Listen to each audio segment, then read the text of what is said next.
हे पितरांनो तुम्हाला नमस्कार करतो. ओम श्री गणेश देवताय नमः. ओम श्री कुळदेवताय नमः. ओम श्री गुरुदेवताय नमः. ओम सर्व श्री इष्टदेवताय नमः नमः. शिवशानात मित्रांनो, मी कडाप्पा परत एकदा आपल्या समोर हजर आहे.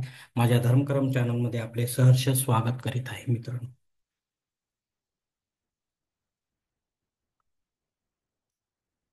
मित्रांनो, आज दिनांक 19 जानेवारी 2025, शालिवान शके 1946, संवत्सर कुरोधी, अयन उत्तर, ऋतू शिशिर, मास पौष, पक्ष कृष्ण, तिथी मित्रांनो आजची पंचमी तिथी आहे. सकाळी 7:31 षष्टी तिथीला सुरुवात होईल. वार रविवार आहे. नक्षत्र मित्रांनो उत्तरा फाल्गुनी नक्षत्र आहे. सायंकाळी 5:30 हस्त नक्षत्राला सुरुवात होईल. योग मित्रांनो अतिगंड योग आहे. देर रात 1:57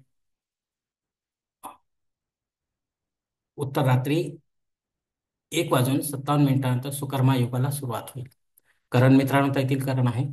सकाळी 7:31 गरज करण्याला सुरुवात होईल आणि रात्री 8:43 वनिज करण्याला सुरुवात होईल.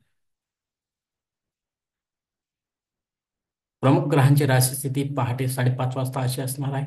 सूर्य मकर राशीत असेल, चंद्र सिंह राशीत, गुरु वृषभ राशीत आणि शनिदेव आपल्या कुंभ राशीत असणार आहे. मुंबई भागातील सूर्योदयास्त याप्रमाणे: सूर्योदय सकाळी 7:16 असेल, तर सूर्यास्त सायंकाळी 6:23 असणार आहे. मित्रांनो, या पंचांगाच्या आधारे आता आपण आजच्या पूजेसाठी लागणारा संकल्प सोडणार आहोत. तेव्हा आपण आपल्या उजव्या हाताच्या तळहातावर एक पळी पाणी, थोड्या अक्षात एक फुल वा फुलाची पाकळी घ्या आणि हा संकल्प म्हणायला सुरुवात करा मित्रांनो.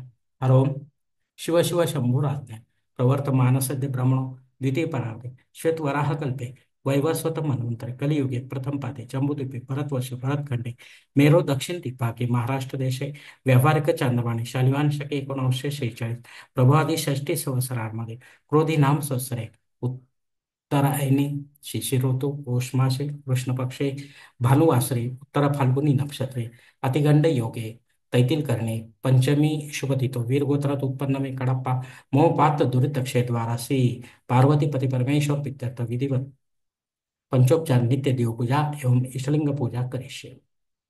मित्रांनो, याच ठिकाणी संकल्प संपलेला आहे. तेव्हा आपण आपल्या उजव्या हाताच्या तळहातातील संकल्पाचे पाणी समोरच्या तामणात सोडून द्या. मित्रांनो, या संकल्पाची वेळ मर्यादा सकाळी 7:31 आहे. या वेळेनंतर जर आपल्याला संकल्प सोडायचा असेल कुठल्याही धार्मिक विधीच्या संपन्नतेसाठी, तर कृपा करून आपण वरील बदललेल्या पंचांगाचा आधार घ्या, नवीन संकल्प तयार करा आणि त्या संकल्पात आपण करत असलेल्या धार्मिक विधीचा उल्लेख अवश्य करा.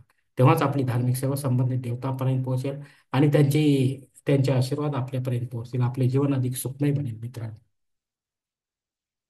मित्रांनो, मुहूर्त विभागामध्ये आता पाहूया. यात धार्मिक विधीने त्यांचे मुहूर्तकाळ याप्रमाणे दिलेले आहेत. सर्वात प्रथम साखरपुडा यासाठी मुहूर्त दिले दिनांक 19, 21, 22 आणि 26. डोहाळ जेवणासाठी मुहूर्त दिलाय दिनांक 19. बारसे करण्यासाठी मुहूर्त दिलाय दिनांक 19, 21 आणि 26. जावळ काढण्यासाठी मुहूर्त दिलाय दिनांक 20 आणि 22. गृहप्रवेश करण्यासाठी मुहूर्त दिलाय दिनांक 19, 20, 22 आणि 26. मुहूर्ताच्या दुसऱ्या भागात पाहूया मित्रांनो. उपनयन करण्यासाठी या मासामध्ये मुहूर्त नाही.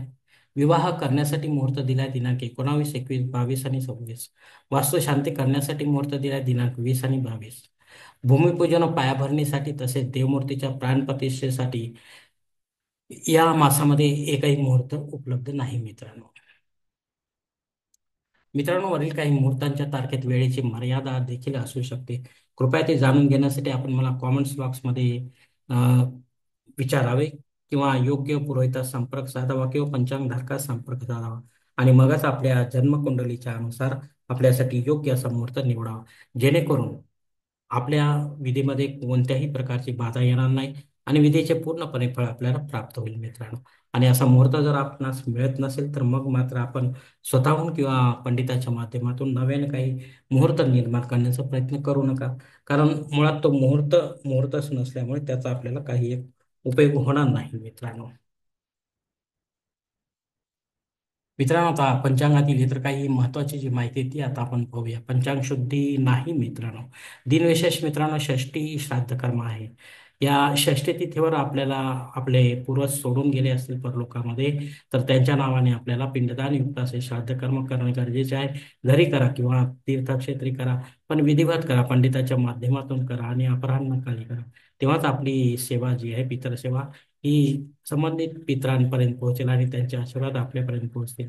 आपले जीवन अधिक सुखमय बनेल मित्रांनो.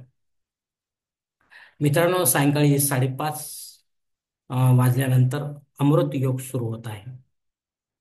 या अमृत योगाचा आपण अवश्य अनुभव घ्यावा मित्रांनो. जे काही काम कराल ते यशस्वी होईल मित्रांनो, एवढे लक्षात घ्या. अग्नी पृथ्वीवर हजर आहे मित्रांनो. जर आपल्याला नव्याने काही होम यज्ञ कर्मकांड करायचे असेल तर आपण करू शकता, पण पुढे चालून ते बंद पडू नये याची आपल्याला खबरदारी घ्यायची आहे. अन्यथा आपल्याला दोष लागू शकतो. राहू काळ मित्रांनो सायंकाळी 4:30 ते 6 वाजेपर्यंत आहे.